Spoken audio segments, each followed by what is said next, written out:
This is the life tracker system. On the left, you have the date, the highlight of what you did, a habit tracker, and a metric tracker. On the right, you have your goal for the month. And then after this, you have one of the most powerful and also underrated things that you can do is actually journaling. And today I want to share with you my journaling system, which I call the life tracker method. It's a modification I made to the bullet journal method to optimize and track my life. I believe it's one of the lowest friction ways that you can start journaling. And I've been doing this for the past 6 years. I filled 5 journals. I buy a new one every single year. And I've been doing this since I was age 20. There's just something about a physical journal that really captures the essence of that time. I've tried using a bunch of different apps and digital ways of journaling and documenting my life, but I always just come back to using pencil and pen. I'm going to show you the system that I came up with to track things like my sleep, my weight, different habits, even the books that I'm reading. But before we get into that, let me talk about my favorite journal brand that I actually use. Yeah, so I've tested a lot of different journal brands, and I think the best one for my usage and for what I'm using it for is this brand called Leuchtturm 1917. I'm not actually sure how to pronounce it. I think it's a German word, but it's Leuchtturm. There's a bunch of different versions it comes in, like either grid or dotted. And my favorite one is either a dotted one or a grid one. And the reason for that is just because it's more modular when you have a grid or dotted. Like you can draw different diagrams, you can capture a lot of different stuff. I'm going to show you some of the stuff I've captured. At the core of the system, every month I have a monthly page that is 2 pages. So I write the month on the left and the month on the right. So I'll just show you. I'm going to create January's page, and then I'll have the numbered dates 1 2 3 4 5 6 7 8 30 31. So I'll have the dates of January here on the left side, and I also put in an abbreviation for the day, so Monday, Tuesday, Wednesday, Thursday. And then on the left side here, I'll have different metrics and habits I want to track. So for example, right now I'm on a cut, so I'll track my weight every day. So I'll just put in like pounds here, and then I'll draw a line. And then I can see my progress over different days. And what I'll often do too is I'll track like 2 or 3 different habits. Okay, so now we have 3 rows that we can use for tracking habits. So I'll just do one is like caffeine, maybe like workout, and then meditation. So if I drink caffeine, I'll just color it in. And if I skip my workout, I'll just draw an X. And if I skip my meditation, I'll draw an X. And it's really cool because at the end of the month, you can just see how consistent you are with your habits. And you can see how that correlates to any other metrics that you track. So for a while, I also tracked my sleep times. Like I tracked when I went to bed, when I woke up, and that actually became like 2 whole pages.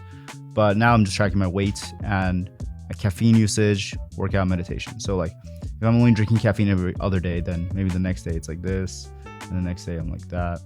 And then on the left side here, I will write down the highlight of that day, like what made that day memorable. Like it could be like I ran 10 miles, or I had a PR, or I just uploaded a video.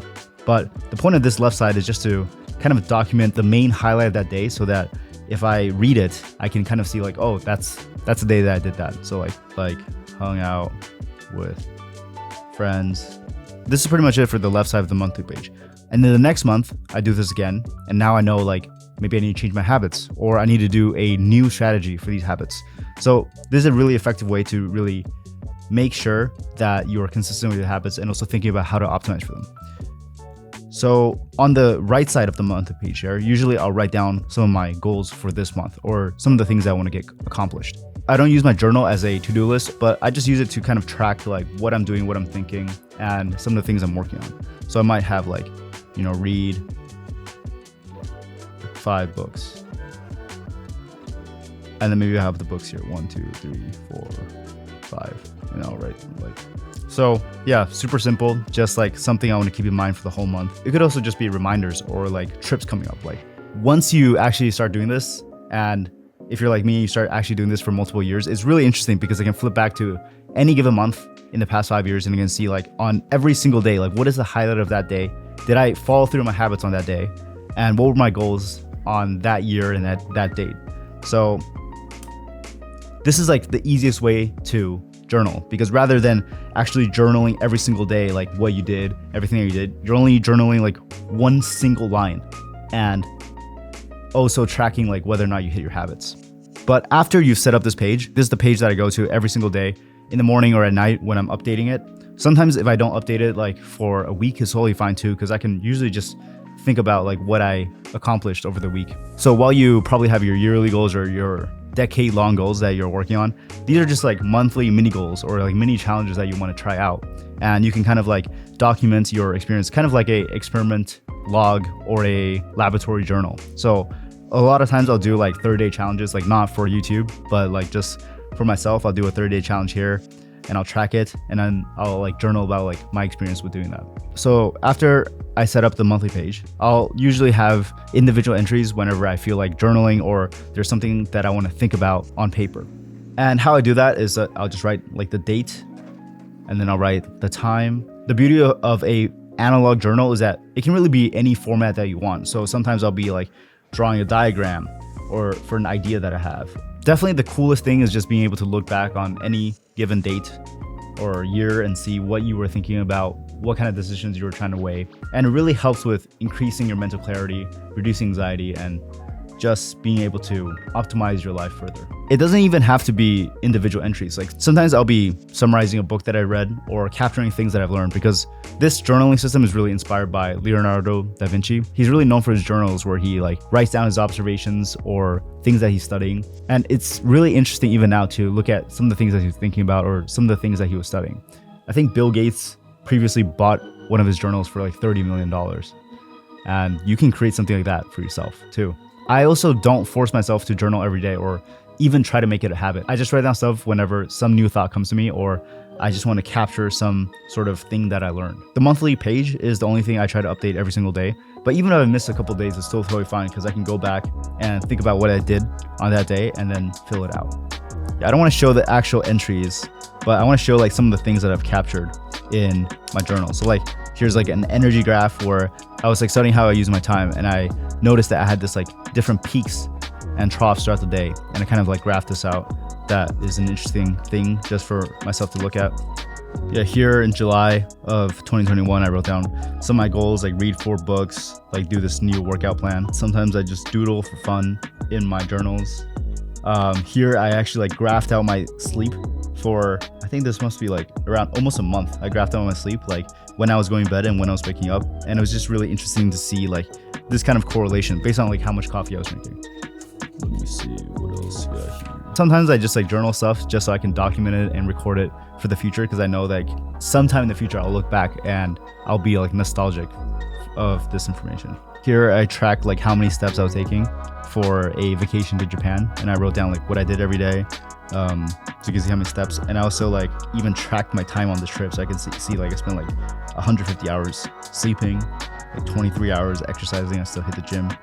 Oh, here I have a immersion tracker. So this is also when I was studying Japanese, I tracked like how many hours I was spending on the language every day. And you can see like on average, I was spending like almost 3 hours for these 3 weeks I was tracking it. Yeah, I tracked down like guitar riffs that I learned. I also have some piano notes. Sometimes when I finish a book that I think is really good, I'll also like write a 1-pager of everything I learned, and also just different quotes from there. So this is after I finished the book 0 to 1. I wrote down like a 1-pager of like some of the most impactful things that I learned from there. I developed this system during college when I wanted to find a way to capture not just the ideas I was having, but also a way to capture what I was actually doing day to day, so that I could just look back on it. I realized how fleeting and unreliable my memory was. And I was also really overwhelmed with trying to find the best all-in-one app that could help me capture everything that I cared about. At some point, I realized that an app like that will probably never exist, because my interests will constantly change. And so the formats of my pages will never be the same year to year or even month to month. Like sometimes I have piano or guitar notation. Other times I'll have a doodle or some sort of diagram that I'm drawing. I would say if you're going to start journaling, definitely don't worry about it if you're not doing it every day. Just keep the journal around, do the monthly pages, and in between the months, you can add in different journal entries or just take notes on things that you are interested in. But I also want to talk about another benefit of journaling and using this tracker method, which is that it can enable you to achieve any goal that you set your mind to. One of the most effective ways to set goals and achieve them is simply to track the progress of your goals over time. The more metrics that you track, the easier it is to quantify and improve. And even though a lot of the metrics I'm tracking digitally, like how I'm spending my time or what my weight is and how many steps I took, I'm actually transferring that to my journal so I can flip to any month and see all these different metrics that I'm tracking. When you don't do self-introspection or document the reality of your habits and actions, it's really easy to just forget about them and move on to the next month. But when you just document them and write them down in a physical place, you become more conscious of them, and following through with your goals become way easier. Like, I found that there's a huge difference between just stepping on the scale versus stepping on the scale and then copying that number onto a journal. It's also really interesting to see how I track different metrics throughout different ages. Like, 1 year I tracked my net worth super closely every single month, and in the past year I've been super interested in tracking my fitness and health metrics and seeing correlations there. Here I actually tracked my wake time, sleep time, and the steps I was taking every day. And I intend on doing this forever. I want to have a notebook for every year of my life so I can just pull a journal off the bookshelf and see what I was thinking at age 25, 35, or even 50. My only regret is that I didn't start this earlier, before the age of 20. So if you're considering journaling this year, I would highly recommend it. And even if you don't know how consistent you'll be with it, just buy a notebook, put it on your table, and just write in it until you finish it. Hope this journaling method can help you optimize your life. See you in the next one. Peace.